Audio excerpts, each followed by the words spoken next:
السلام علیکم ورحمۃ اللہ وبرکاتہ۔ نحمده ونصلي على رسوله الكريم اما بعد۔ اعوذ باللہ من الشیطان الرجیم، بسم اللہ الرحمن الرحیم۔ وما آتاکم الرسول فخذوه وما نهاکم عنه فانتهوا۔ محترم خواتین اسلام اور معزز طالبات،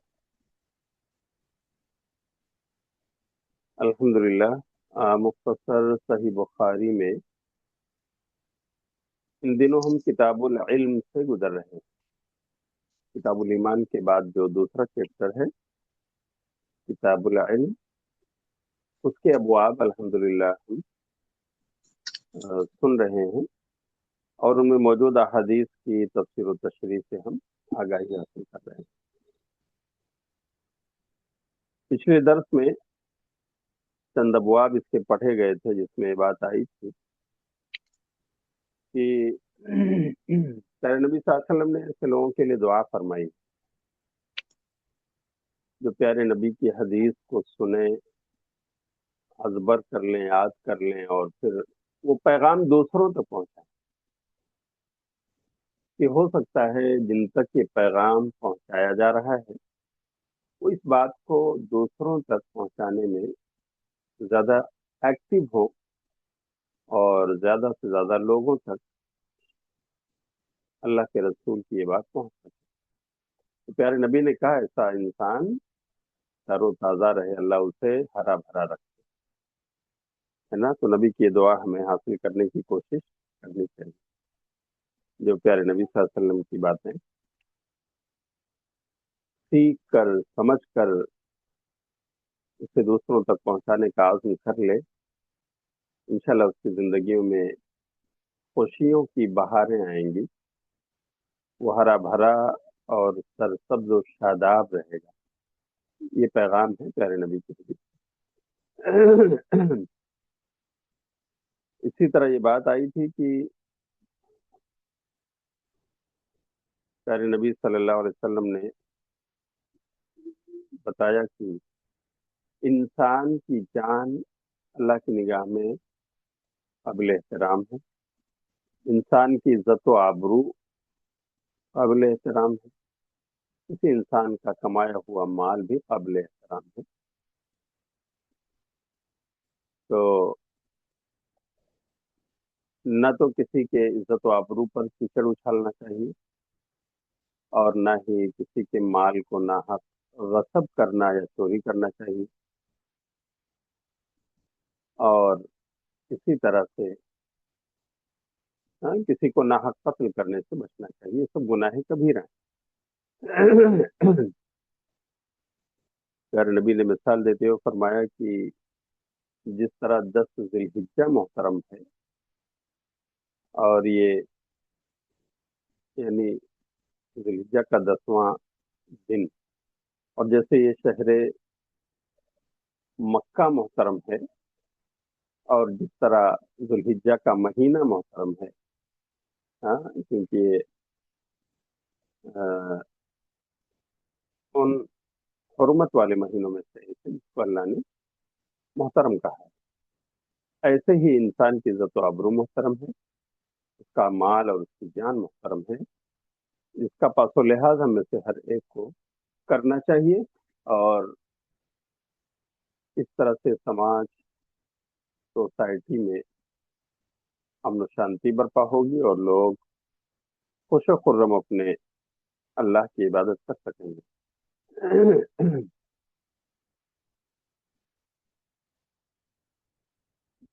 یہ بات بھی سامنے آئی تھی نبی کی حدیث کے ضمن میں کہ جو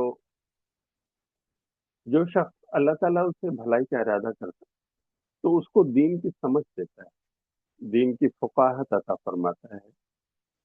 یہ سمجھداری جب اسے عطا ہو جاتی ہے تو وہ انسان خود اس سے فائدہ اٹھاتا ہے اور دوسرے لوگ بھی اس سے فائدہ اٹھاتے ہیں۔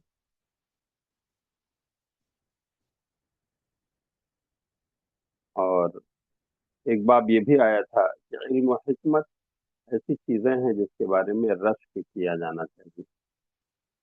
ہاں، کوئی عالم، کوئی فاضل، یا کوئی عالمہ، کوئی فاضلہ ہوں جو خود اس سے فائدہ اٹھائیں اور دوسروں کو وہ علم سکھائیں، تو ان پر رشک کیا جا سکتا ہے. اللہ کاش اس خاتون کی طرح ہمارے اندر بھی علم ہوتا، عطا فرما دیتا تو میں بھی ان کی طرح تیرے دین کی خدمت کرتی، لوگوں کو اچھے اقدار کی تعلیم دیتی، قرآن اور حدیث سکھاتی.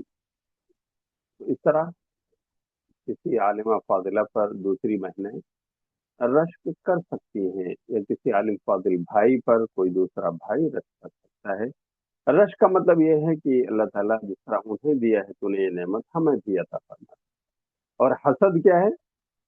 اس کے مقابلے میں حسد کا مطلب یہ ہے کہ انسان یہ دعا کرے کہ اللہ تعالیٰ تو فلاں سے یہ علم چھین لے اور مجھے عطا فرما دے، تو یہ غلط ہے، یہ حسد ہے جو جائز ہے. صرف رشک کرنا جائز ہے، حسد مذموم چیز ہے، قابل مذمت. آج ہمارے سامنے جو باب ہے وہ ہے باب قول النبی صلی اللہ علیہ وسلم اللہم علمہ الکتاب. پیارے نبی صلی اللہ علیہ وسلم کے فرمان کا بیان کہ اے اللہ تو انہیں کتاب کا علم عطا فرما دے. یہ حضرت ابن عباس رضی اللہ تعالیٰ عنہ کے لیے آپ نے کہا تھا. یہ وہ حدیث میں آپ کو سنا.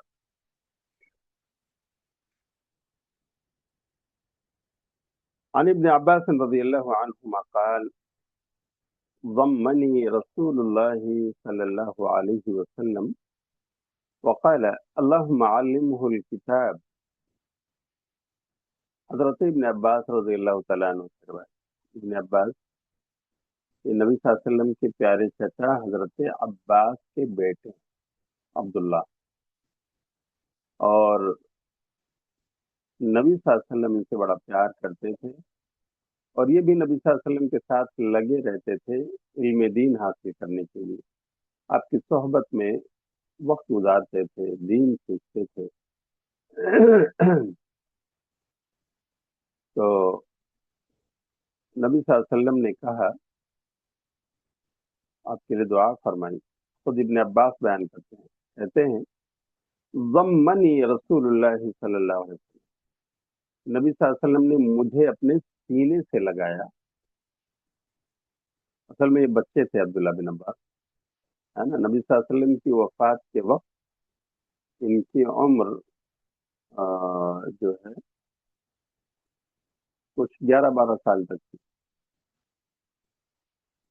کیونکہ یہ ہجرت سے غالباً 3 سال پہلے پیدا ہوئے. ہجرت سے 3 سال پہلے پیدا ہوئی، اور پھر نبی صلی اللہ علیہ وسلم نے ہجرت کی تو 10 سال آپ مدینے میں رہے. تو مان لیجیے کہ 12 سے 13 سال کے تھے جب نبی صلی اللہ علیہ وسلم کی رحلت ہوئی ہے، آپ کی وفات ہوئی. 12 سے 13 سال کا جوان ہے نا. ہم عام طور سے اپنے یہاں بچہ کہتے ہیں، ہاں ہمارا یہ نوجوان یہ بچہ.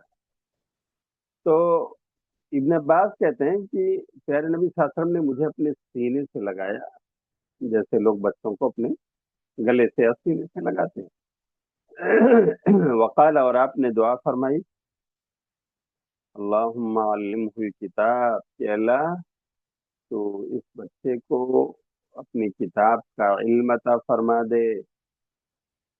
پیارے نبی کی دعا قبول ہوئی، اور ابن عباس رضی اللہ تعالیٰ عنہ کو ایسی مہارت عطا ہوئی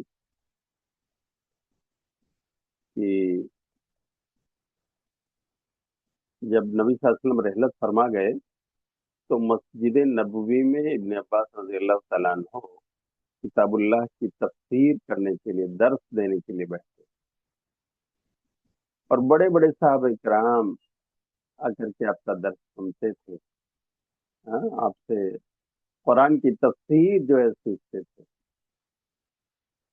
اور پیارے نبی کی دعا کا یہ اثر ان کی زندگی میں دیکھا گیا.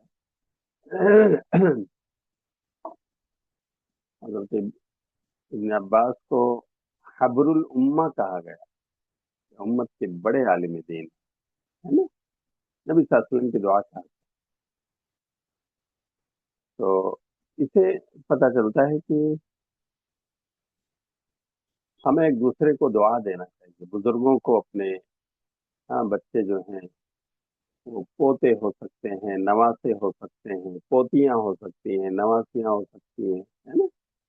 और इस तरह से इल्म सीखने वाले बच्चे अपनी कौम के हो सकते हैं, बच्चियां हो सकती हैं, है ना। तो जो बुजुर्ग मर्द और खवातीन हैं उन्हें चाहिए कि वो इन बच्चों को अपनी दुआओं से नवाजें। दुआओं का असर होता है इंसान की जिंदगी में, है ना। और ये प्यारे नबी सल्लल्लाहु अलैहि वसल्लम की सुन्नत से साबित है कि आप दुआएं देते थे अपने सहाबा, है ना। और बच्चे होते थे तो उन्हें आप अपने सीने से लगाते और इस तरह से उन्हें दुआ देते। उसके बाद एक बाब है, मता यसिहु सिमाउ सगीर, कि किस उम्र में हदीस का सुनना किसी लड़के के लिए दुरुस्त है, यानी किसी बच्चे के लिए किस उम्र में हदीस का सुनना दुरुस्त माना जाएगा, इसका बयान। कितनी उम्र हो जब आदमी सुने और बयान करे तो उसकी बात ली जाए, ये असल में मसला है। आइए हदीस में इसका जिक्र हम बयान करते हैं। वअन्हु रज़ियल्लाहु अन्हु क़ाल, और उन्हीं से रवायत है, यानी इब्न अब्बास रज़ियल्लाहु तआला अन्हु ही रावी हैं, कहते हैं, अक़बलतु राकिबन अला हिमारिन अतानिन, कि मैं एक बार गधी पर सवार होकर के आया। गधा और गधी यानी शी डोंकी जिसे आप कह लें, है ना। ही डोंकी के बजाय शी डोंकी पर आप सवार होकर आए। कौन? अब्दुल्ला बिन अब्बास रज़ियल्लाहु अन्हु। व अना यौमइज़िन क़द नाहस्तुल इह्तिलाम, और मैं उस वक्त बालिग होने के करीब पहुंच चुका था, एहतिलाम के करीब पहुंच चुका था, बालिग हुआ चाहता था। हाँ, ये मतलब है। कौन कहते हैं? इब्न अब्बास खुद कहते हैं अपने बारे में, व रसूलुल्लाह सल्लल्लाहु अलैहि वसल्लम युसल्ली बिमिना इला गैरि जिदार, अल्लाह के रसूल सल्लल्लाहु अलैहि वसल्लम मिना में नमाज पढ़ रहे थे और आपके सामने कोई दीवार वगैरह नहीं थी, यानी दीवार का सुतरा कोई नहीं था। उनके ने आपने अपनी लाठी, अपनी आसा जो आपके साथ रहती थी, आपने उसको सुतरा बनाया हुआ, क्योंकि जाहिर सी बात है मीना मैदान है और उस मैदान में कोई दीवार आपके पास सामने नहीं। फमररतु बैन यदै बाज़ सफ, तो कहते हैं कि मैं एक सफ के सामने से गुजरा, अपनी गधी पर बैठा हुआ। हाँ, गधी पर कहते हैं मैं बैठा था और मैं एक सफ के सामने से मैं गुजरा, प्यारे नबी के सामने से नहीं। प्यारे नबी जमात करवा रहे हैं, आप इमाम हैं, आपके पीछे मुक्तदियों की सफ़ें लगी हुई हैं, तो आपने अपनी गधी पर सवार होकर एक सफ के सामने से आप गुजरे। वो अरसलतु लतान तरता, और वो कहते हैं कि मैंने अपनी गधी को चरने के लिए, घास खाने के लिए छोड़ दिया। फदखलतु फी सफ़ी, और फिर मैं सफ में आकर दाखिल हो गया, शरीक हो गया, यानी नमाज में शामिल हो गया। फलम युनकर ज़ालिका अलई, मुझ पर किसी ने कोई एतराज नहीं। तो इमाम बुखारी से क्या बताना चाहते हैं कि कोई बच्चा जो साहिब शऊर हो, जो अच्छे बुरे की तमीज कर ले जाता हो, तो वो हदीस को सुन सकता है, उसे बयान भी कर सकता है। देखिए इब्न अब्बास रजी अल्लाह तआला अन्हो वो हदीस सुन भी रहे हैं और बयान कर रहे हैं, और आज सही बुखारी में उनकी बयान की हुई हदीस मौजूद है ना। तो इसके लिए बालिग होना शर्त नहीं है। बालिग होने से पहले भी बच्चे अगर शऊर वाले हों, तमीज करने वाले हों, तो उनकी बात मानी जाएगी, वो हदीस बयान कर सकते हैं। और इस हदीस से एक मसला ये साबित हुआ कि اگر جماعت کھڑی ہو تو امام کا سترہ وہی مقتدیوں کا سترہ مانا جائے گا، اور اگر مقتدیوں کے سامنے سے کوئی گزرنا چاہے حالت جماعت میں نماز میں تو گزر سکتا ہے، البتہ امام کے سامنے سے نہیں گزرنا چاہیے،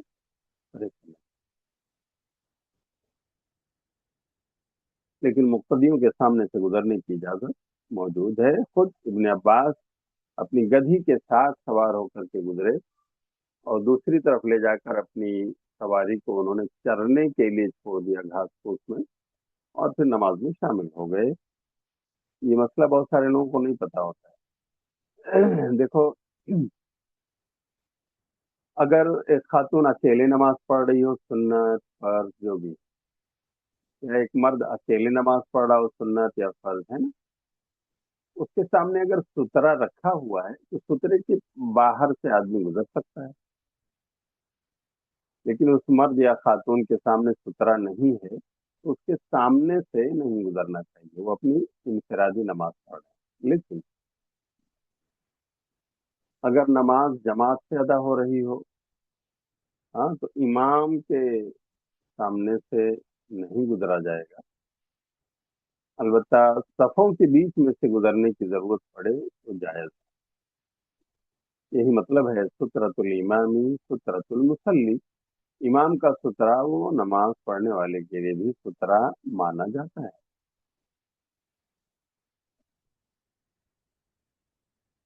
اور دوسری روایت اس میں ہے، عن محمود ابن ربیع رضی اللہ عنہ قال، محمود بن ربیع سے روایت کہتے ہیں، عقلت من النبی صلی اللہ علیہ وسلم مجتا مجها فی وجہی، کہتے ہیں کہ میں نے مجھے اب تک رسول صلی اللہ علیہ وسلم کی ایک کلی یاد ہے، عقلت، مجھے نبی صلی اللہ علیہ وسلم کی ایک کلی، مجتن کا مطلب ایک کلی یاد ہے، مجہا فی وجہی، جو آپ نے ایک بالٹی سے پانی منہ میں لے کر میرے چہرے پر آپ نے کیا تھا۔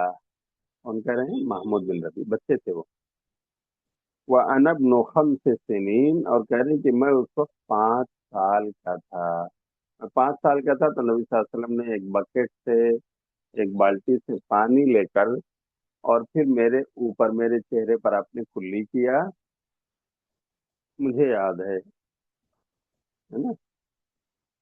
تو نبی صلی اللہ علیہ وسلم کی حدیث، 5 سال میں انہوں نے جو واقعہ رونما ہوا تھا نا، محمود بن ربیع نے اسے بیان کیا۔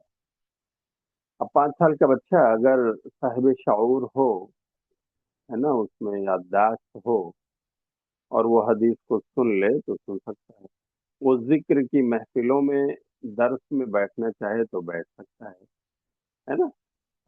اس سے یہ استدلال محدثین نے لیا ہے کہ 5 سال یا اس سے اوپر کے بچوں کو بھی ذکر کی محفلیں، ہے نا، درس کی محفلیں، تقریر کی محفلیں جو ہوں اس میں بیٹھنا چاہیے، اور اس وقت وہ صاحب شعور مانے جائیں گے۔ بس یہ ہے کہ سمجھداری ہو بچے میں، ہے نا، اور اسے یہ بھی پتا چلا کہ چھوٹے بچوں سے بڑے لوگ تھوڑا کھیل کود کر سکتے ہیں۔ چاہے نبی صلی اللہ علیہ وسلم نے، ہاں، پانی لے کر اور آپ نے اس بچے کے منہ پر، ہاں، کلی کیا، اور اس طرح سے اس کے ساتھ گویا کھیل کود آپ نے کیا۔ باب فضل من علم وعلم، یہ باب ہے اس کا کہ اس شخص کی فضیلت کا بیان جو علم سیکھے اور سکھائے، علم پڑھے اور پڑھائے، اس کی فضیلت۔ عن ابی موسیٰ رضی اللہ عنہ عن النبی صلی اللہ علیہ وسلم قال، حضرت ابو موسیٰ اشعری رضی اللہ تعالیٰ عنہ سے روایت کہتے ہیں کہ نبی صلی اللہ علیہ وسلم نے فرمایا، مثل ما بعثنی اللہ به من الہدى والعلم، یہ صفحہ نمبر 122 پر 122 नंबर पेज पर यह हदीस है कि नबी सल्लल्लाहु अलैहि वसल्लम ने फरमाया, उस उस चीज की मिसाल जिसे अल्लाह ने देकर मुझे भेजा है, यानी जो हिदायत और इल्म, की मिसाल ऐसी है, कमसलिल गैसिल कसीर असाबा अर्बन, जैसे तेज बारिश जो किसी जमीन पर बरसती हो। हाँ, ए नबी साहब में एक मिसाल बयान कर रहे हैं कि उस चीज की मिसाल जो हिदायत और इल्म अल्लाह ने देकर मुझे भेजा है, उसकी मिसाल ऐसी है जैसे तेज बारिश हो जो किसी जमीन में बरसे, फकान मिनहा नकिया कबीलतिल मा, तो उसमें से वो जमीन भी होती है जो पानी को कबूल कर लेती है, साफ और उम्दा जमीन जो पानी को कबूल कर लेती है, जज्ब कर लेती है। फ़अंबततिल कला वल उश्बल कसीर, तो फिर वो जमीन सब्जियां उगाती है, बहुत सारा घास फूस उगाती है। वकानत मिनहा अजादिब, और उनमें से कुछ जमीनें सख्त होती हैं। अमसकतिल मा, जो पानी को रोक लेती है, पानी को जज्ब नहीं करती है, सख्त जमीनें, लेकिन पानी वहां रुक जाता है, तालाब बन जाता है। फनफ़ा अल्लाहु बिहन नास, तो अल्लाह ताला उस जमीन के जरिए भी लोगों को फायदा पहुंचाता है, वहां जो पानी जमा होता है। फशरीबू वसक़ौ वज़रऊ, तो लोग उससे पीते हैं, अपने जानवरों को पिलाते हैं और उससे खेती भी करते हैं, तो ये भी फायदेमंद है। वह असाब मिनहा ताइफतुन उखरा इन्नमा हिया क़िआन, और एक तीसरी किस्म की जमीन वो है जिस पर ये बारिश बरसती है, वो क़िआनुन, चटियल मैदान, बिल्कुल चटियल मैदान। ला तुमसिकु माअन वला तुम्बितु कलअन, ये जमीन, ये चटियल मैदान ना तो बारिश को रोकती है और ना ही जो है, ना बारिश को रोकती है ये, और ला तुम्बितु कलन, और ना ही घास फूस उगाती है। कोई फायदा नहीं इससे, न बारिश यहाँ उसका पानी जमा हो पाता है कि तालाब बन जाए, लोग पिए नहाएं, हाँ सिंचाई करें खेतों की, ये भी नहीं होता, और वहां से फिर सब्जी भी नहीं उगती है, मतलब बेफायदा। तो तीन तरह की जमीन अभी सब ने कहा कि मेरे साथ अल्लाह ने जो हिदायत और इल्म भेजा है उसकी मिसाल ऐसी है जैसे, हाँ, ये जमीनें, एक जमीन वो है जो जरखेज है, हाँ, जिस पर बारिश अगर उतरे तो वो पानी को जज्ब कर लेती है और फिर वहाँ घास फूस उगता है, सब्जियां उगती हैं, गल्लेजात पैदा होते हैं, नफा बस। यानी जो हिदायत अल्लाह ने मुझे दिया है, हाँ, कोई जब मैं बयान करता हूँ अपनी हदीसें अल्लाह का कुरान, तो जो लोग सुनते हैं उसे, कुछ लोगों का दिल ऐसा होता है जो उसे याद कर लेते हैं, हाँ, उनके अंदर जज्बा होता है, फिर उससे खुद फायदा उठाते हैं और दूसरे लोगों को भी फायदा पहुंचाते हैं। तो गोया जरखे जमीन की तरह है जिस पर बारिश कर रही है। और दूसरी जमीन वो है कि जो अ, पानी को जज्ब नहीं करती, पानी वहां उतरता है, बारिश होती है, तो वो जमीन सख्त होती है लेकिन पानी को रोक लेती है, जमीन पानी को रोक लेती है, तो पानी उस पर रुक जाता है, दूसरे लोग फायदा उठाते हैं, जानवर आकर पीते हैं, लोग आकर नहाते और कपड़े धोते हैं, लोग अपनी जमीनों में सिंचाई करते हैं, वगैरह वगैरह। तो इससे भी लोग फायदा उठाते हैं। कुछ लोग ऐसे हैं जो हिदायत की बातें सुनते हैं, उनका दिल सख्त होता है, खुद वो उस पर अमल नहीं कर रहे, लेकिन दूसरे लोग उनके इनसे फायदा उठाते हैं, वो लोगों को उनके मसाइल बताते हैं, है ना, करते हैं। कुछ ऐसे भी लोग आपको मिलेंगे। हाँ, ये नफा की दूसरी शक्ल है।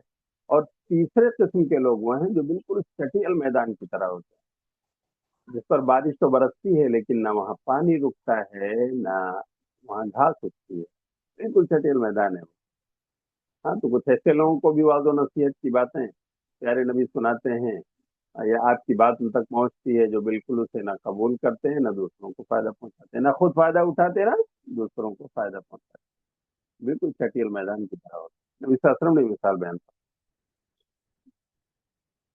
कहते हैं फजल के मसल मन फक़ह फी दीनिल्लाह, यही मिसाल है उसकी जो दीन, अल्लाह के दीन का इल्म हासिल करे, फिक़ह यानी समझदारी हासिल करे, व नफ़अहु मा बअसनिल्लाहु बि, और जिस चीज से अल्लाह ने मुझे भेजा है, हाँ, वो उसको फायदा पहुंचाए। फ़अलिम व अल्लम, तो वो खुद सीखे और दूसरों को सिखाए। ये उसकी मिसाल है। व मसल मन लम यरफ़अ बिज़ालिका रअसन, और इसी में उसकी मिसाल भी है कि जो सुनता तो है लेकिन सर तक नहीं उठाता उसके लिए। वलम यक़बल हुदल्लाह अल्लज़ी उरसिल, और अल्लाह ने जो हिदायत मेरे जरिए भेजी है वो उसको कबूल नहीं करता, सर तक नहीं उठाता है, हाँ, और उसे कबूल करने के लिए आगे नहीं बढ़ता है। तो उसकी मिसाल नबी सल्लल्लाहु अलैहि वसल्लम ने इस तरह बयान फरमाई। जरखे जमीन, बारिश बरसे, वो जज्ब कर ले, घास फूस उगे, सब्जियां उगे, गन्ने उगे। और दूसरे दूसरे किस्म के लोग वो होते हैं, हाँ, कि जो ठीक है वाजो नसीहत सुन लिया उन्होंने, अजबर भी कर लिया, लेकिन खुद नहीं अमल करते हैं। अलबत्ता दूसरे लोग, हाँ, उनके इनसे फायदा उठाते हुए उस पर अमल करते हैं। और तीसरे किस्म के वो लोग हैं जो ना खुद जो है वाजो नसीहत सुनकर फायदा उठाते हैं, हाँ, सुन लिया इधर से और उधर से उड़ा दिया, खत्म। कान से सुना उधर से निकाल दिया, और ना ही उनसे दूसरे लोग फायदा उठाते। चटियल मैदान है वो।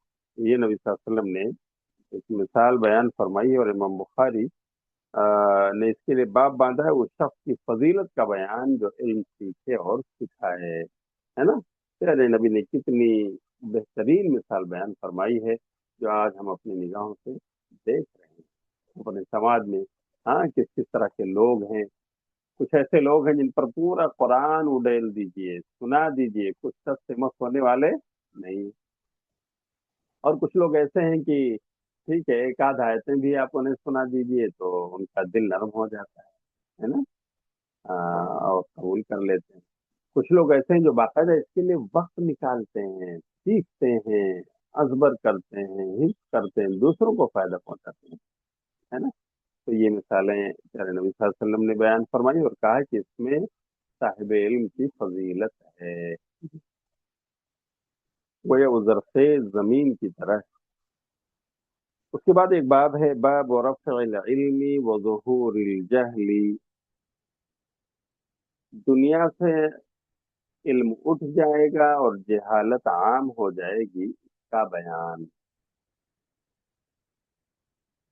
अन अनस रदियल्लाहु अन्हु, ये बाब नंबर 13 है, 13, और हदीस नंबर जो सुनाने जा रहा हूँ ये 71। अन अनस रदियल्लाहु अन्हु क़ाल क़ाल रसूलुल्लाह सल्लल्लाहु अलैहि वसल्लम, हज़रत अनस रदियल्लाहु तआला अन्हु से रवायत है, कहते हैं कि रसूलुल्लाह सल्लल्लाहु अलैहि वसल्लम ने फरमाया, इन्न मिन अशराति साअति युरफ़अल इल्मु व यस्बुतल जहल। मेरे नबी ने फरमाया कि कयामत की निशानियों में से ये है कि इल्म उठा लिया जाएगा और जहालत आम हो जाएगी। इल्म उठा लिया जाएगा और जहालत आम हो जाएगी, बढ़ जाएगी। वयुशरबल खमरू, शराब खूब पी जाएगी। वयज़हरु ज़िना, और बदकारी बहुत आम हो जाएगी। तो यहाँ इल्म से मुराद असल में इल्म शरीयत है, इल्म इस्लाम, ये कम हो जाएगा, ये उठा लिया जाएगा, क्योंकि उलमा उठा लिया जाएगा। और दुनिया का इल्म तो हम देख रहे हैं, आज दुनिया में 80-85% जो लोग पढ़ रहे हैं वो दुनियावी इल्म पढ़ रहे हैं। खुद मुसलमानों में पढ़ाई का जो ग्राफ है इल्म दीन हासिल करने का, वो 2 से 5% है, इससे ज्यादा नहीं। बाकी 95%, 90% दुनिया का इल्म लोग सीख रहे हैं, अपने बच्चों को सिखा रहे हैं। हाँ, वो तो सिर्फ पैसा कमाने का एक सोर्स और जरिया। इंसान को हिदायत की राह पर कायम और दायम रहने के लिए जिस इल्म की जरूरत है वो इल्म दीन, इल्म शरीयत है, इल्म इस्लाम और ईमान है। وہ اٹھ جائے گا، علماء اٹھ جائیں گے. ہاں، تو یہ جہالت عام ہو جائے گی. تو یہ لوگ بھی جو ماڈرن علم لیتے ہیں یا عصری علوم سیکھتے ہیں، شریعت کے بارے میں بالکل کورے کاغذ ہوتے ہیں، یہ ان کے پاس نہیں ہوتا. ظاہر سی بات ہے، یہ بھی جاہلوں کی فہرست میں آئیں گے.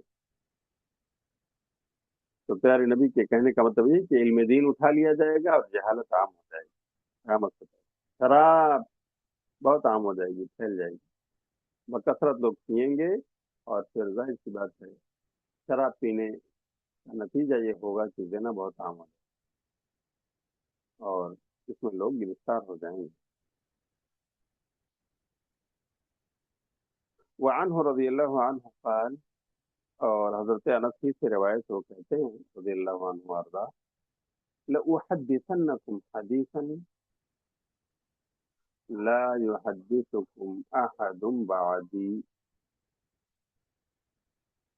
حضرت انس رضی اللہ تعالیٰ عنہ نے فرمایا، کہتے ہیں کہ میں تمہیں ایک ایسی حدیث سنا رہا ہوں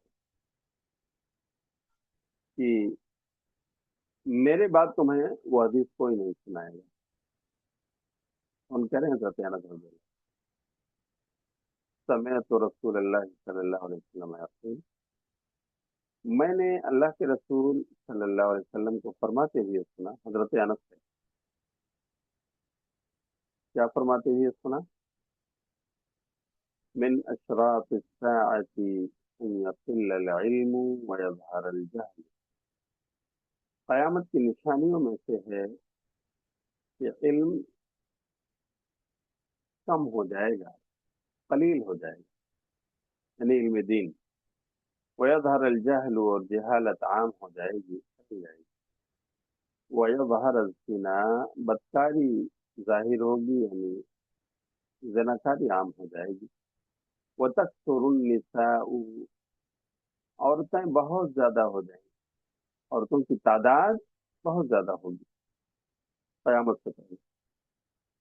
ويقل الرجال، مرد کم ہوں گے.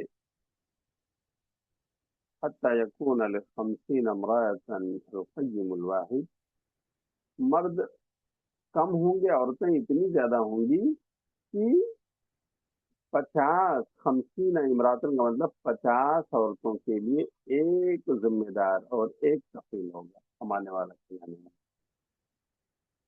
تو اس کی تفسیر کیا ہے، تشریح کیا ہے؟ اس کی تشریح علماء نے بیان کی ہے، محدثین نے، کہ قیامت سے پہلے فتنہ و فساد بہت ہوگا. ہاں، لڑائیاں ہوں گی، ایک ملک دوسرے ملک پر حملہ کرے گا، ایک قوم دوسرے قوم پر حملہ کرے گی، اور اس طرح مرد ان جنگوں میں کام آئیں گے.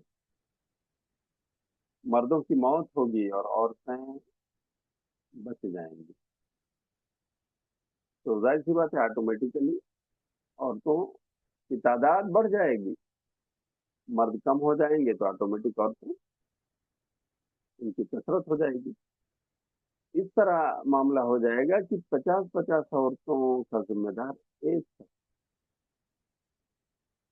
ان کو کمانا، کھلانا، ان کی دیکھ ریکھ کرنا، ایک القیم الواحد، ایک کفیل، اس کے ذمہ 50 عورتیں. سبحان اللہ. تو آپ حالت دیکھیے کس طرح سے اس ٹیکنالوجی کے دور میں لوگ ایک دوسرے پر میزائلیں برسا رہے ہیں، ایک دوسرے کو نیوکلیئر پاور ہو کر دھمکیاں دے رہے ہیں. ہمارے پاس نیوکلیئر بم ہیں، ہاں، ایٹم بم. اور اللہ ہی بہتر جانتا ہے کہ قیامت سے پہلے کیا کیا ہونے والا ہے. لیکن پیارے نبی نے یہ پیشن گوئیاں کی ہیں اور یہ اللہ کے بتانے پر کی. ہمارے نبی صلی اللہ علیہ وسلم کو اللہ نے جو بتایا تو پیارے نبی نے ہم تک پہنچایا، اور یہ سچ ثابت ہوں گی. ہم پیارے نبی کی بتائی ہوئی پیشن گوئیاں ایک ایک اپنی آنکھوں کے سامنے سچ ہوتی ہوئی دیکھ رہے ہیں. یہ آپ کے صداقت کی دلیل ہے، واضح ثبوت ہے. یہ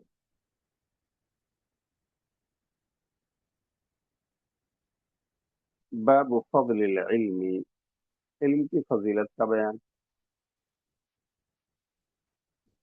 عن ابن عمر رضی اللہ عنہما قال، یہ حدیث نمبر 73 ہے، باب نمبر 14۔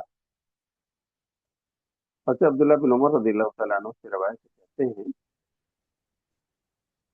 سمعت رسول اللہ صلی اللہ علیہ وسلم یقول، کہ میں نے اللہ کے رسول صلی اللہ علیہ وسلم کو فرماتے ہوئے سنا، بین انا نائم، حضرت عبداللہ بن عمر بیان کرتے ہیں نا، عمر بن خطاب کے بیٹے عبداللہ، کہ میں نے پیارے رسول کو فرماتے ہوئے سنا کہ بین انا نائم اٹیت بقدح لبن، کہ اسی درمیان کی میں سویا ہوا تھا، ایک دودھ کا پیالہ میرے پاس لایا جاتا ہے، فشربت حتی انی لأری الرِّیَ یخرج من الطاری، میں خوب پیتا ہوں، وہ دودھ میں خوب پیتا ہوں، یہاں تک کہ سیراب ہو جاتا ہوں، اور سیرابی کے آثار ہمارے ناخن سے ظاہر ہوتے ہیں۔ من الطاری ثم اعطیت فضلی عمر بن الخطاب، کہتے ہیں کہ میں خوب پیتا ہوں اور پھر میں دے دیتا ہوں اپنا بچا ہوا دودھ عمر بن خطاب کو۔ قالوا فما اولته یا رسول اللہ، تو صحابہ نے پوچھا کہ اللہ کے رسول، آپ اس کی کیا تعبیر بیان کرتے ہیں؟ قال العلم، تو نبی نے فرمایا کہ اس کا مطلب علم ہے، یعنی میری امت میں عمر بن خطاب رضی اللہ تعالیٰ عنہ کو جو ہے علم کا بڑا حصہ آتا ہوگا۔ ہم سب جانتے ہیں کہ عمر بن خطاب رضی اللہ تعالیٰ عنہ نے بہت ساری حدیث روایت فرمائی۔ تو محدثین نے سے کہا ہے کہ اگر کوئی خواب میں دودھ کو دیکھتا ہے، دودھ پینا پلانا، تو اس سے مراد علم ہے نا؟ اور اگر یہ کوئی دیکھتا ہے کہ ہمارے دودھ کا اثر ہماری ناخن تک پہنچ گیا، مطلب علم کثیر، خوب زیادہ علم عطا ہوا، یہ مطلب ہے۔ تو عربوں کے ہاں دودھ کو خواب میں دیکھنا اس کی تعبیر علم ہے، کیونکہ نبی صلی اللہ علیہ وسلم نے بیان فرمایا، اور اس سے علم کی فضیلت معلوم ہوتی ہے۔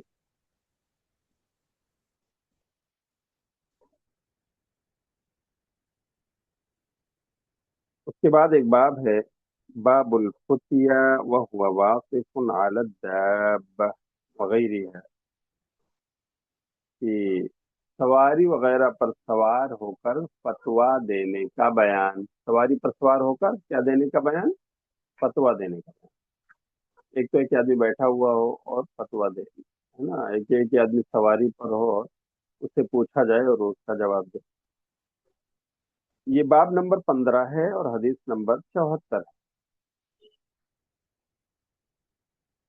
عن عبداللہ بن عمرو بن العاص رضی اللہ عنہ، عبداللہ بن عمرو بن عاص رضی اللہ تعالیٰ عنہ کہتے ہیں، ان النبی صلی اللہ علیہ وسلم وقف فی حجۃ الوداع، کہ نبی صلی اللہ علیہ وسلم حجۃ الوداع کے موقع پر آپ کھڑے ہوئے، بیمینا، مینا کے میدان میں، للناس یسألونہ، لوگوں کے لیے آپ کھڑے ہوئے کہ یہ لوگ آپ سے سوال پوچھ سکیں۔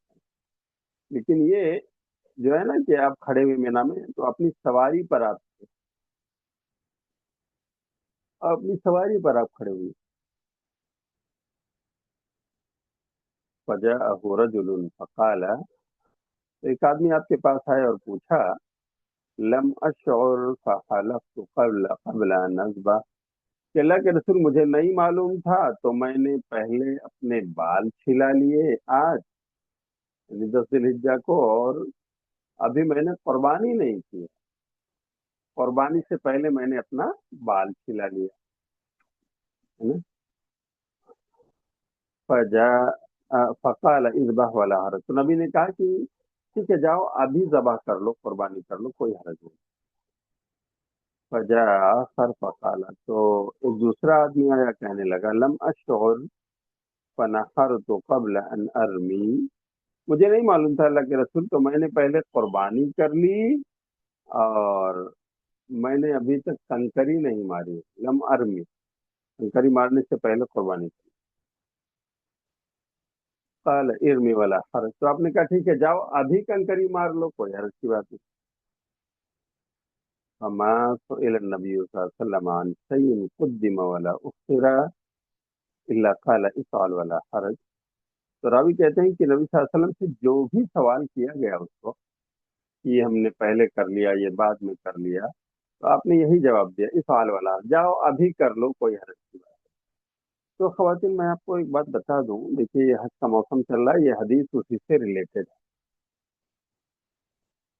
کہ حج کرنے کے لیے جانے والا انسان مرد ہو یا عورت 10 ذی الحجہ کو اسے 4 کام کرنے پڑتے ہیں، 4 جن کی ترتیب یہ ہے کہ سب سے پہلے وہ کیا کرے، وہ 10 ذی الحجہ کو جب مزدلفہ سے رات گزار کر مینا پہنچے تو سب سے پہلے بڑے جمرہ کو جو مکہ کی طرف ہے اس کو کنکری مارے، 7 کنکری.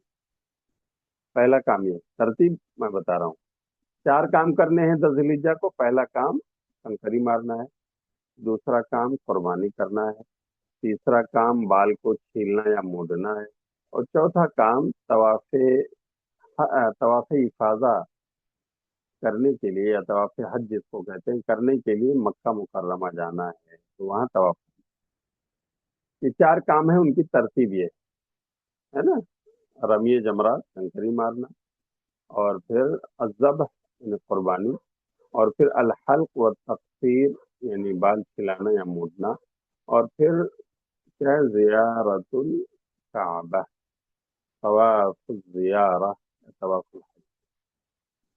تو یہ ترتیب ہے.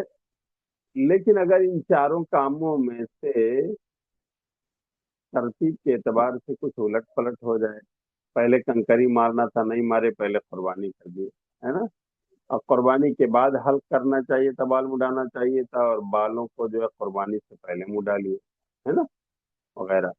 یا اس طرح کوئی کام ادلی بدلی ہو جائے، ترتیب الٹ جائے ان چاروں کاموں کے کرنے کی، تو بھی کوئی حرج نہیں، ادا ہو جائے گا. بس یہ چاروں کام اس دن ہونا چاہیے.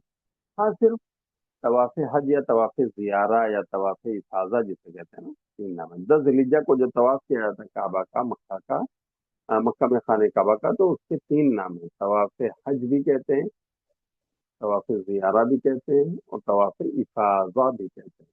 کیونکہ یہ حج کا رکن ہے، اگر یہ چھوٹ گیا نا تو حج ہی نہیں ہوگا، اگلے سال پھر سے جانا پڑے گا.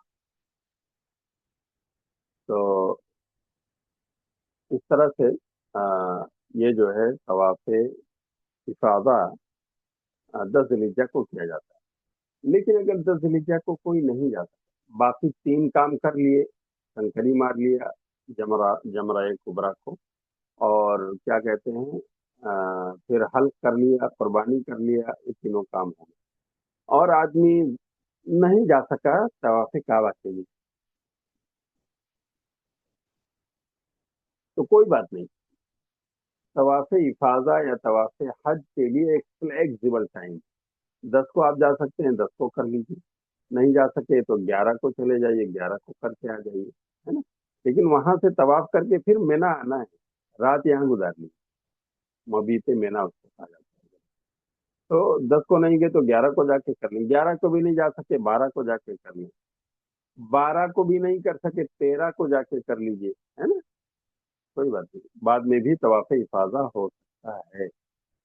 لیکن یہ خیال رہے کہ کبھی بھی طواف وداع کو طواف افاضہ سے پہلے نہیں کرنا ہے. ہاں طواف وداع وہ طواف ہے جو سب سے آخر میں ہوگا، جب آپ مکہ چھوڑنا چاہتے ہیں، اور طواف افاضہ اس سے پہلے ہونا چاہیے ہے نا. طواف افاضہ چھوٹنے پر دم دینے سے کام نہیں چلے گا، حج ہی نہیں ہوگا، اگلے سال حج کرنا پڑے گا. طواف وداع چھوٹ جائے مردوں کا تو ان کو دم دینے سے اس کی تلافی ہو جائے گی، ایک جانور وہاں قربان کر کے مکے والوں میں بانٹ دیں تو طواف وداع اگر چھوٹ گیا تو اس کی تلافی ہو جائے گی. لیکن طواف زیارہ یا طواف افاضہ جو ہے اس کو اگر آپ نے چھوڑ دیا کسی حج کرنے والے نے، تو اس کا دم دے کر کے تلافی اس کی نہیں ہو سکتی، اس کو پھر اگلے سال آ کر کے حج کرنا ہوگا. جیسے عرفات میں کوئی نہیں گیا، الحج عرفہ نبی کہتے ہیں کہ حج عرفے کا نام ہے، یعنی अरफे में पहुंचना 9 ज़िलहिज्जा को ये रुक्न है, पिलर है, वो छूट गया, नहीं जा सके, तो फिर अगले साल हज करना होगा। दम दे करके उसकी तलाफी नहीं होगी। तो मैं उन सारी बहनों से भी कहना चाहूंगा जिन तक ये आवाज जा रही है, उन भाइयों से भी जिन तक ये आवाज पहुंच सके, कि अगर आप हज को जा रहे हैं तो ख्याल रखें कि चीजें रुक्न हैं। वो अगर छूट गई तो फिर आपका ये कहना काम नहीं आएगा कि अरे मुझे नहीं मालूम था, मैं नहीं जानता था। आपने इल्म हासिल क्यों नहीं किया? आपके लिए जरूरी है इल्म हासिल करना, कि कैसे नमाज पढ़नी, कैसे रोजा रखना, कैसे हज करना है, उम्रा करना है, कैसे, ये सब जरूरी है, बुनियादी चीजें। तो अगर 9 ज़िलहिज्जा में आरफा कोई आदमी नहीं जा सका तो उसका हज नहीं होगा, अगले साल करना पड़ेगा। तवाफ इफाजा कोई नहीं किया, ऐसे चला आया, तो अगले साल करना पड़ेगा। दम देने से नहीं होगा, है ना। ये बहुत अहम चीज है। तो बहुत सारे लोग जा रहे हैं, उनकी फ्लाइटें जस्ता जस्ता रफ्ता रफ्ता परवाज कर रही हैं। और हमारी दुआ है कि अल्लाह ताला जो लोग गए हैं उनका, उन्हें बआसानी अरकान हज मना के हज अदा करने की तौफीक अता फरमाए। और जो लोग अभी तक नहीं जा सके हैं और वो जाने की तमन्ना रखते हैं, अल्लाह ताला उनके लिए काम आसान, उनकी ये तमन्ना अल्लाह ताला उनकी जिंदगी में पूरी फरमाए। आमीन। ख्वातीन यहीं पर रुकते हैं, अब आप सवाल आते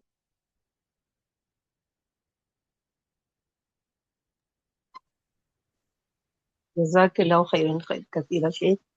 किसी बहन का कोई सवाल है तो पूछें।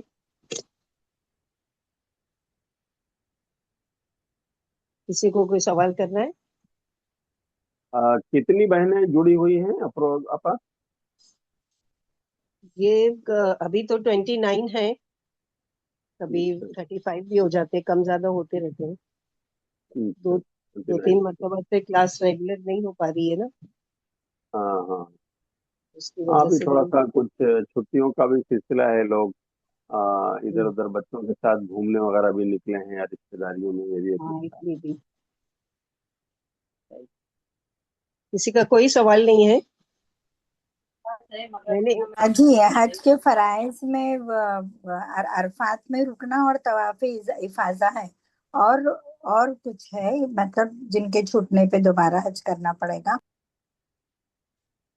हाँ, ये तवाफ़ इफाजा और अरफात, और इसी तरह साई सफ़ा व मरवा, सफ़ा व मरवा की साई भी अरकान में से है, ये भी नहीं छोड़ना चाहिए। बाकी चीजें जो हैं, जैसे कुर्बानी आप नहीं कर सके, कोई बात नहीं, आप रोजा रख लें, उसके बदले अदा हो जाएगा।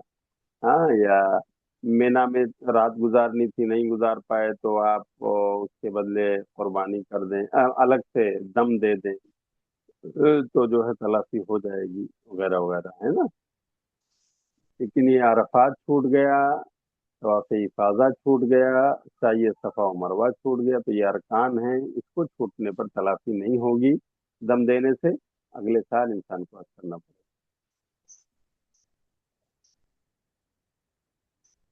जी। जी, और कोई सवाल है किसी बहन का? है मैं अस्सलाम वालेकुम रहमतुल्लाहि वबरकातुहू। ठीक है, मेरे पास सवाल वालेकुम। मगर मैं थोड़ी इसमें हूँ। मैं पूछना तो बहुत कुछ था।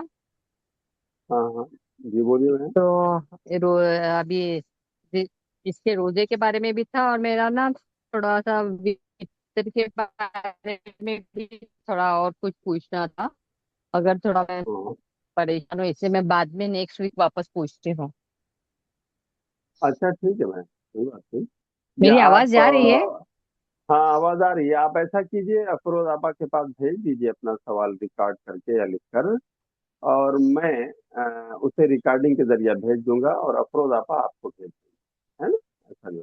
शेख, मेरा भी सवाल कब का आपके पास पेंडिंग पड़ा हुआ है, उसका भी जवाब देना है, एक बहन को इंतजार में अच्छा, है वो। हाँ हाँ, सुभान अल्लाह। हाँ, कोई सवाल था आपका, और मैं नहीं भेज पाया।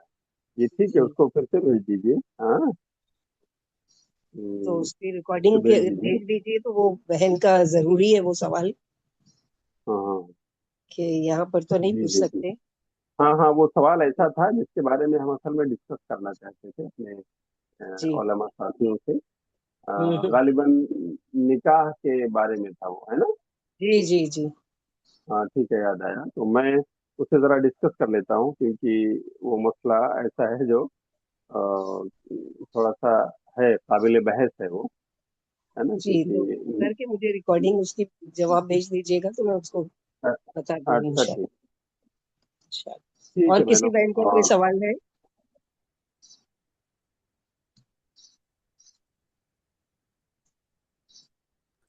और शेख ये अस्सलाम वालेकुम, इसमें वालेकुम। अरफात में और मिना में कसर करनी है या पूरी नमाज पढ़नी है? हाँ, बहुत अच्छा सवाल है बहन का। देखिए, प्यारे नबी सल्लल्लाहु अलैहि वसल्लम ने हज के मौके पे कहा था, खुतबा देते हुए, खुदू अन्नी मनासिककुम, ऐ मेरे साहबा और साहबियात, मुझसे हज की इबादत का तरीका सीख लो, तरीका सीख लो। तो आपका जो तरीका है वहाँ नमाजें पढ़ने का, वो ये है कि आदमी 8 जिलहिज्जा को मिना पहुंचेगा हज के लिए, अगर डायरेक्ट जाता है वो, तो 8 जिलहिज्जा को जोहर, असर, मगरिब, इशा, फजर, 5 नमाजें वो वहाँ अपने अपने वक्त पर पढ़ेगा। लेकिन 4 रकात वाली नमाजें 2 रकात ही पढ़ी जाएंगी, क्योंकि नबी सल्लल्लाहु अलैहि वसल्लम ने अपने हज्जतुल वदा में आपने सब नमाजों को मिना में अपने अपने टाइम में पढ़ा, लेकिन जोहर को, असर को, ईशा को आपने 2 2 रकात ही पढ़ा। और आपके साथ तमाम लोगों ने, चाहे वो मक्का के रहे हों या मदीना के, सब लोगों ने 2 2 ही पढ़ा बस। तो इसलिए 2 2 ही पढ़ना है 4 को। इसी तरह अरफात में वहां पहुंचकर अजान के बाद जोहर और असर 2 नमाजें जमा करके पढ़ना है, वहां जमा, अलग अलग वक्त में नहीं पढ़ना है। तो ये ध्यान रहे कि अरफात में 9 जिलहिज्जा को जोहर और असर दोनों नमाजें अलग अलग नहीं पढ़ी जाएंगी अलग अलग वक्त में, बल्कि एक ही वक्त में जोहर ही के वक्त पहले इकामत और तकबीर कही जाएगी, फिर 2 रकात जोहर पढ़ी जाएगी, और फिर उठ करके इकामत और तकबीर होगी, फिर से 2 रकात असर पढ़ी जाएगी। लेकिन 2 2 रकात ही पढ़ना है, 4 रकात नहीं। ये नबी सल्लल्लाहु अलैहि वसल्लम ने पढ़ाया था और आपने खुद पढ़ा था। तमाम साहबा मक्का मदीना जहाँ के भी रहे, सब ने 2 2 रकात ही पढ़ा है। ये बहुत सारे लोग इस सुन्नत की खिलाफ वर्जी करते हैं, कहते हैं कि नहीं, हमारे मसलक में तो ऐसा है, हम लोग 4 पढ़ेंगे, 2 नहीं पढ़ेंगे, और हम लोग जोहर के वक्त में जोहर पढ़ेंगे, असर के वक्त में असर पढ़ेंगे। हाँ, ये नबी के सुन्नत की खिलाफ वर्जी। तो जो बहनें ना जानती हैं उन्हें बताइए, और खुद भी इससे परहेज कीजिए कि नबी की सुन्नत की मुखालफत ना हो।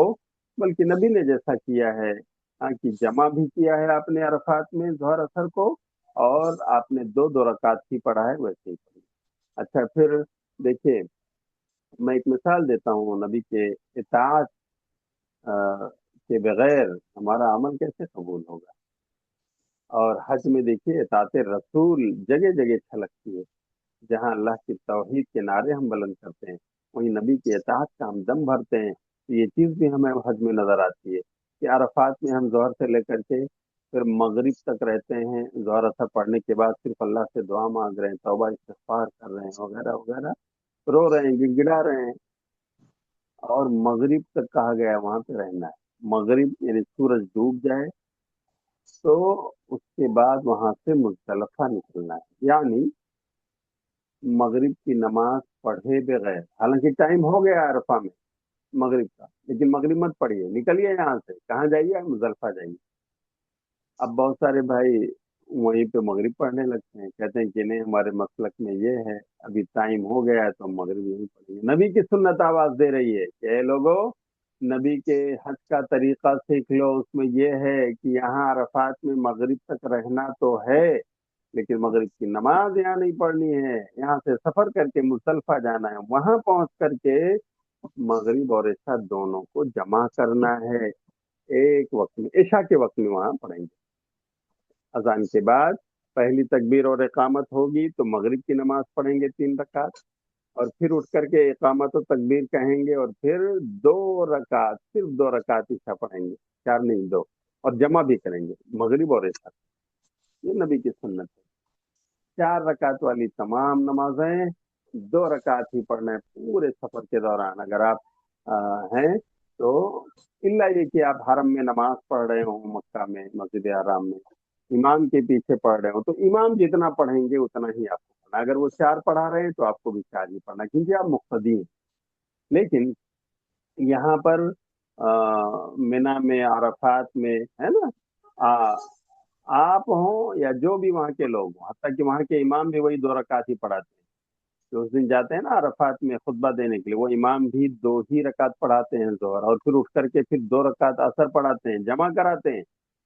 और हमारे यहाँ के जाने वाले हाजी कहते हैं कि नहीं, हमको जोहर 4 रकात पढ़ना है जोहर के टाइम, और असर 4 रकात पढ़ना है और असर के टाइम पढ़ना है। ये नबी के सुन्नत के खिलाफ वर्जी है, इससे बचना चाहिए। उम्मीद की जवाब मिल गया। शेख, आजकल जो छुट्टियां चल रही है, तो 1-2 दिन के लिए भी कहीं अगर पिकनिक पे जाते हैं लोग, तो जैसे करजत से आगे है या लोनावला है या नेरल है, ये जगह, तो वहां पर क्या जाके कसर करेंगे और जमा करेंगे? कसर जमा अगर कोई, करेंगे? हाँ, अगर कोई जाता है लोनावाला और डाला और इस तरह से, हाँ, है ना, करजत है, कसारा है, तो बहरहाल वो मुसाफिर है इंशाल्लाह। उसको अगर 3 दिन से ज्यादा वहां ठहरना है तब तो पूरी नमाज पढ़ेंगे।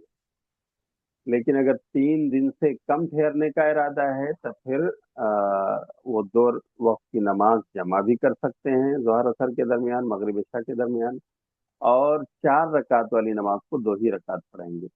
अगर 3 दिन से कम का सफर है, 3 दिन से कम वहां रहने का प्लान है, तो आप मुसाफिर माने जाएंगे और जमा भी करेंगे और फसर भी। लेकिन अगर 3 दिन से ज्यादा रहने का प्लान है, हफ्ता भर उससे ज्यादा, हाँ, तो फिर वहां पहुंचकर पूरी नमाज पढ़ेंगे।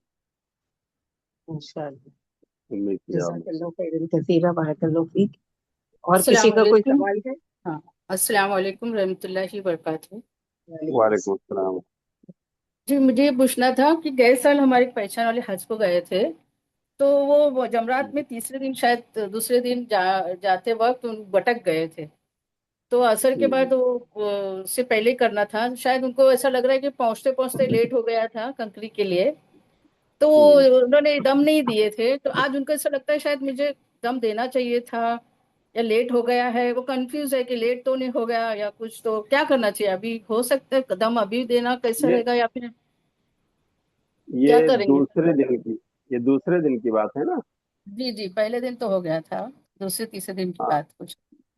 दूसरे दिन या तीसरे दिन या चौथे दिन जो भी है ना,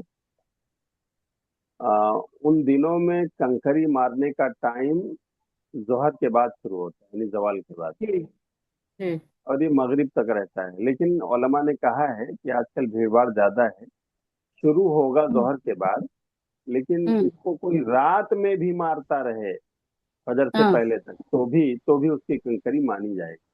वो लेट नहीं अच्छा हुआ, वो अच्छा लेट अच्छा, नहीं हुआ। नहीं हुआ। हाँ हाँ हाँ, तो उनको बता दीजिए कि भले आपने असर के बाद मारा है, अगर उन्होंने मार लिया है कंकरी तो हाँ, मार्च। उनको, हाँ, मारे हैं ना बाद में, हाँ, मार्च। हाँ, तो उनको किसी तरह का फिदिया नहीं देना है। उनका वो कंकरी मारने का अमल कबूल किया जाएगा और वो जी कानून के दायरे में। उनको बता दीजिए जी, कि उनका दिल मुतमईन रहे, उन्होंने हाँ भले देर की है लेकिन ये देरी नहीं है, बल्कि ज़हर के बाद से लेकर के सुबह फजर से पहले तक भी वो कंकरी मार सकते हैं। जी जी जी, जज़ाकल्लाह खैर। आमीन। ठीक है बहनों, कोई और सवाल है? किसी का अगर कोई सवाल नहीं है तो फिर ये एक सफर के ताल्लुक से है कि अपना खुद का घर है कहीं, जैसे कि हम्म, करजत में, पनवेल वगैरह में, लेकिन खुद का मकान है, और ऐसा एक दिन हम्म, 2 दिन के लिए हम लोग जाते हैं, तो फिर हम्म। वहां कसर करनी होगी? हाँ, अच्छा सवाल है बहन का। देखिए, अगर किसी आदमी का जगह जाने के लिए रास्ते में, तो वो मुसाफिर है। हाँ, रास्ते में जो नमाजें पढ़नी है, लेकिन जब वो घर पहुंच गया तो वहां मुकीम बन जाएगा, वो उसका अपना घर है। हमारे एक उस्ताद थे, हम लोग मदीना यूनिवर्सिटी से एक बार पिकनिक के लिए निकले, मदीने से बद्र के मैदान से, जहाँ पर जंगे बद्र हुई। तो वहाँ हम लोग गए, तो जो हमारे मुशरिफ थे सऊदी अरब के, सऊदी नेशनल, वो हमारे सुपरवाइजर थे उस सफर में। और वहाँ उन्होंने हम सबके लिए बाकायदा, हालांकि हम लोगों की 3 या 4 बसें थी, तमाम इंडियन गए थे, सबके लिए उन्होंने खाना बनवाया, और वो भी वहाँ का बहुत मशहूर मंदी वाला खाना। और फिर उन्होंने वहाँ पर पूरी नमाज पढ़ी। हम लोगों से कहा कसर करो आप लोग, मैं पूरी पढ़ूंगा। क्यों? कहते हैं कि मेरा एक घर यहाँ पे है, बद्र में भी हमारा एक घर है, मैं यहाँ पहुंचकर मुकीम हो गया हूँ। उन्होंने कहा मेरा एक घर ताइफ में भी है, मैं ताइफ जाता हूँ तो ताइफ पहुंचने के बाद वहाँ मुकीम हो जाता हूँ। तो बहरहाल ये मसला है कि अगर एक आदमी का एक घर एक से ज्यादा शहर में, देहात में है, और वहाँ वो सफर करके जाता है, तो दौराने सफर, ये जो दौरानियां हैं, इस बीच में जो नमाजें होंगी वो तो कसर करेगा या जमा भी करेगा। लेकिन जब वो अपनी मंजिल पे पहुंच गया अपने घर, तो फिर वहां पहुंचकर वो मुकीम माना जाएगा, क्योंकि तमाम सहूलियात वहां मैसर हो। ठीक है, उम्मीद की जवाब मिल गया होगा। जी जज़ाकल्लाह खैर। अल्लाह ताला हम सबको जो बातें हम लोगों ने आज सुनी है दर्स में, उसे समझने और समझकर सबसे पहले खुद अमल करने, और फिर जहां तकाजा हो दूसरों तक पहुंचाने की तौफीक